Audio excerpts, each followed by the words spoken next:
Hello and a warm welcome to World This Week by latestlaws.com. This is a weekly program, so hit the bell icon to get notifications for new videos. My name is Sheetal Joon, Associate Editor, latestlaws.com, and let's begin with Supreme Court this week. This week, the Supreme Court ruled that Punjab and Haryana High Court judgment, wherein it was held that minor Muslim girl can enter into a legal and valid marriage as per personal law, shouldn't be treated as a precedent. A division bench of Chief Justice D.Y. Chandrachud and Justice P.S. Narasimha has thus barred citing of Javed versus State of Haryana and others in any other case until the validity is decided. The court has passed the interim order in an SLP filed by the National Commission for Protection of Child Rights, challenging the judgment on the ground that it is against the Protection of Children from Sexual Offences Act, wherein the prescribed age for sexual consent is 18 years. Solicitor General Tushar Mehta, who appeared for NCPCR, argued that personal law cannot be the defense for crimes under POSCO Act. A division bench comprising of Justice Dinesh Maheshwari and Justice Sudhanshu Dhulia has held that the burden of proving the existence of circumstances to bring the case within the purview of Section 84 of the Indian Penal Code lies on the accused in terms of Section 105 of the Evidence Act. It was observed that when motive, when proved, supplies an additional link in the chain of circumstantial evidence, but the absence of motive cannot by itself be a ground to reject the prosecution case. However, the absence of motive in a case based on circumstantial evidence is a factor that weighs in favor of the accused. Another division bench of Justice M.R. Shah and Justice B.V. Nagaratna has ruled that a party cannot be made to suffer due to legal impediments. It was observed that as per the settled position of law, no party shall be left remediless, and whatever grievance the party has raised before the court of law, the same has to be examined on its own merit. It was noted that the appellant cannot be punished for not doing something impossible for him to do.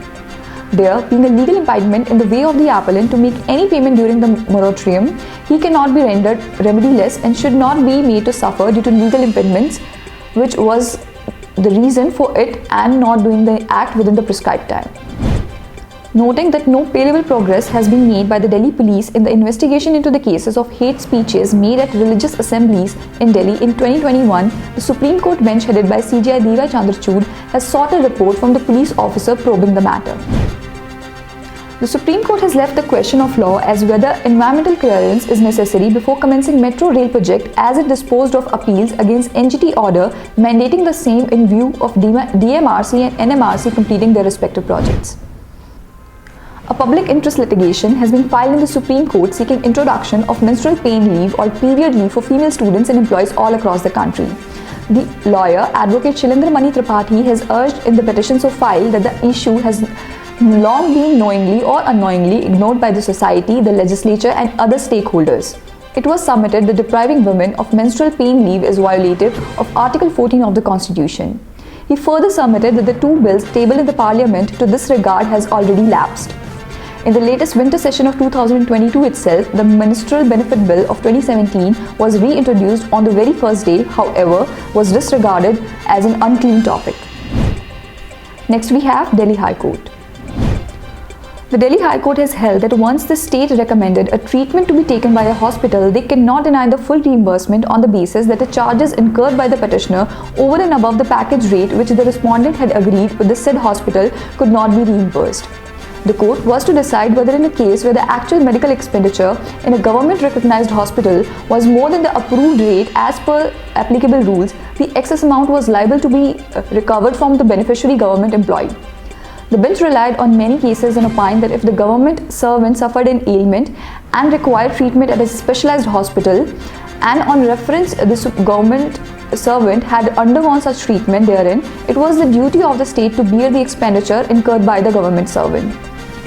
Expenditure thus incurred required to be reimbursed by the state to the employee. The single bench of Delhi High Court, consisting of Justice Sanjeev Narula, has reiterated that attendance of a minimum percentage of classes prescribed in professional courses such as LL.B. is non-negotiable. The court thus rejected petition of a third-year law student at Campus Law Center who was detained from appearing in fifth semester examination. He had cited his fracture as the reason, but the court found that to be non-reliable after taking into account the record of his attendance and period of the injury. Another single-judge bench of Justice Manoj Kumar Ohri has reiterated that it is no doubt that the creative freedom of an element of hyperbole is permitted. However, there is a very thick line that divides harmless hyperbole and misleading claims made in advertisements, especially when the product relates to human consumption and claims are made about the superlative qualities of the products on human health. It was further opined that the advertisement industry thrives on creativity and freedom of expression and would loathe a government-dictated regulation. The Delhi High Court has reiterated that once land in question has already been urbanized, then proceeding under Section 81 of the Delhi Land Reform Act 1954 would not be maintainable.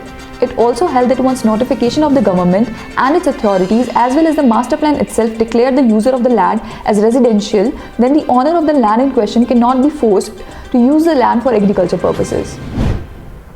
The Delhi High Court has observed that after the passing of the decree of eviction, the tenancy terminates and from the said date, the landlord is entitled to mesne profit or compensation for his or her deprivation of the use of the tenanted premises. Now let's have an overview of other high courts. The Rajasthan High Court has ordered the PWD department to consider the case for compassionate appointment of a daughter-in-law by observing that it is part and parcel of the term widow-daughter and falls within the ambit of the term dependent. The Jharkhand High Court, while denying issuing direction for a DNA test in a POCSO case, held that for deciding the case under Section 376 IPC, the paternity of the child is not relevant as the same can be decided on oral evidence.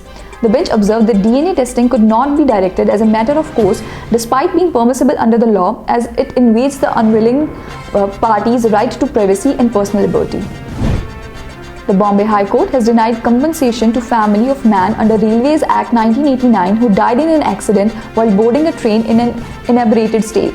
The single judge bench of Justice Abhay Ahuja dismissed the appeal against Railway Claims Tribunal, relying on MLC report which suggested that the deceased, when brought to the primary community healthcare center, was having an alcoholic breath indicative of the fact that he was in intoxicated state while boarding the train. A single judge bench of the Kerala High Court has ordered the district authorities to release the children from the children care home who were separated from their parents in case of forced child labor and observed that holistic development of children cannot be attained by separating them from their biological family. It was observed that even as per the general principle to the followed in administration of Juvenile Justice Act, the best interest principle requires all decisions regarding children to be based on the primary consideration that they are in the best interest of the child and help the child to develop to full potential. As per the principle of family responsibility, the primary responsibility of care, nurture and protection of the child is that of the biological family. Therefore, the holistic development of children cannot be attained by separating them from their biological family. On the contrary, the attempt of the state should be to provide the children with proper education, opportunity and facility to develop in a healthy manner and in condition of freedom and dignity. The Jammu and Kashmir and Ladakh High Court has ruled that since no provision in the Criminal Procedure Code provides for consequences of non-adherence to Section 102(3), it is therefore not mandatory in nature. The single judge bench of Justice Sanjay Dhar held that it can be inferred that the said provision is not mandatory and only directory in nature, even though the word shall has been used in the provision.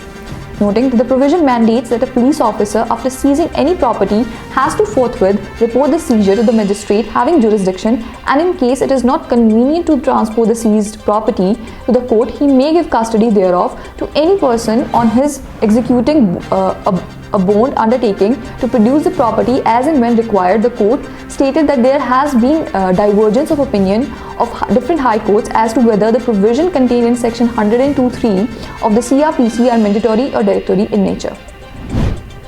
The Tripura High Court has expounded that imposing a penalty for expiry of the permit is unlawful when it was not possible to renew the permit and thus allowed a writ petition for quashing the order passed by the Additional Commissioner for State of Tax, which had rejected the appeal filed by the petitioner for securing the release of detained material.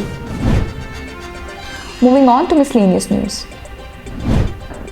Chief Justice of India D.Y. Chandrachud has been conferred with 2002 Award for Global Leadership by the esteemed Harvard Law School Center on the Legal Professional in recognition of his lifetime of services to the legal profession in India and around the world.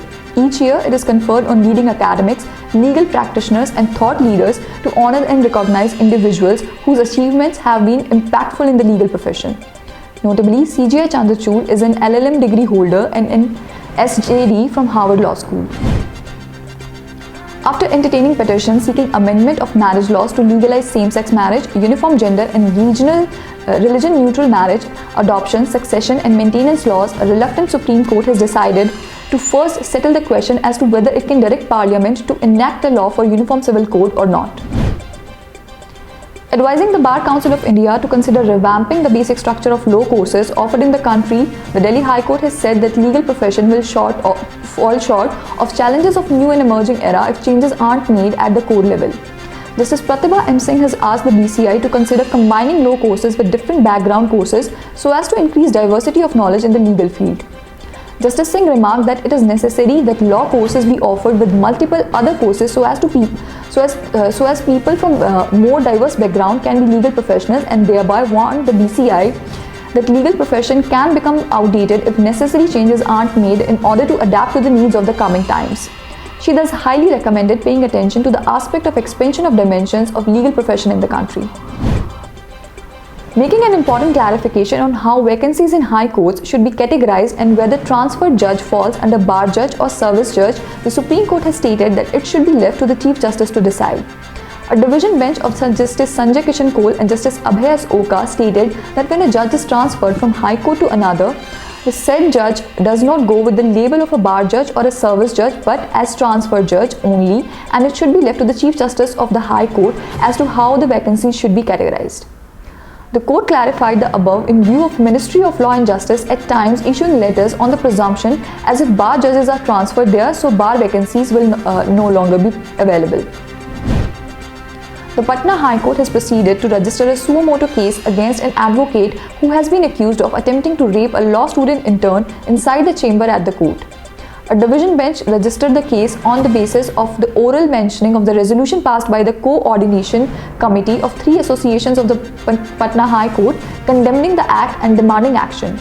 The office bearers of the association and other advocates took exception to the fact that the advocate in question violated the law with impunity and is still roaming in the court complex. The Delhi High Court has rejected a petition moved by real estate baron Sushil Ansal seeking an interim stay on the release of the upcoming Netflix series Trial by Fire, which is based on Uphaar fire tragedy. The series is scheduled to release on January 13th. The Madras High Court, while refusing to grant bail to State Congress leader Raja Pateria in a case over his alleged remark against Prime Minister Narendra Modi, asking people to be prepared to kill him in order to save the constitution and the future of the minorities and Dalit, has observed that it is not expected from the public leaders to use foul language disparaging the image of the leader of high up place like President and Prime Minister and endangering consternation in the society. In the end, we have international news. A French court has ruled that people who are suspected of or accused of a crime are obliged to reveal the passcode of their mobile phone to the investigative authorities. The court found that the mobile phone passcode can be considered a secret description agreement of a means of cryptology. US Marine recruits who identify as Sikh can keep their beards and long hair when they train at boot camps, a federal court has ruled. The US Court of Appeals in the Washington DC ruled that Marines' policy to be clean-shaven with short hair did not promote diversity and inclusion in the Defense Department, in contrast to the state goals of US and the Pentagon. A Manhattan judge has scolded ex-US President Donald Trump's lawyers as he denied their bid to dismiss a lawsuit accusing the former president of his company a year-long fraud scheme. The judge said they should have known better than to recycle frivolous, meritless arguments in paperwork seeking dismissal of New York Attorney General's lawsuit. Supporters of Brazil's outgoing president Jair Bolsonaro has invaded the country's Congress, presidential palace and Supreme Court on claims of election fraud. An accuser's defense in the courtroom by an attorney or lawyer or advocate as per the prevailing court vocabulary of a country is said to be extended by yet another form of defense, as in a historic event, world's first robot lawyer will defend an alleged traffic rule violator in the United States. Thank you for watching and have a nice day. This is a weekly program, and to get more information, please check the description box, and for weekly updates, like and subscribe to our channel.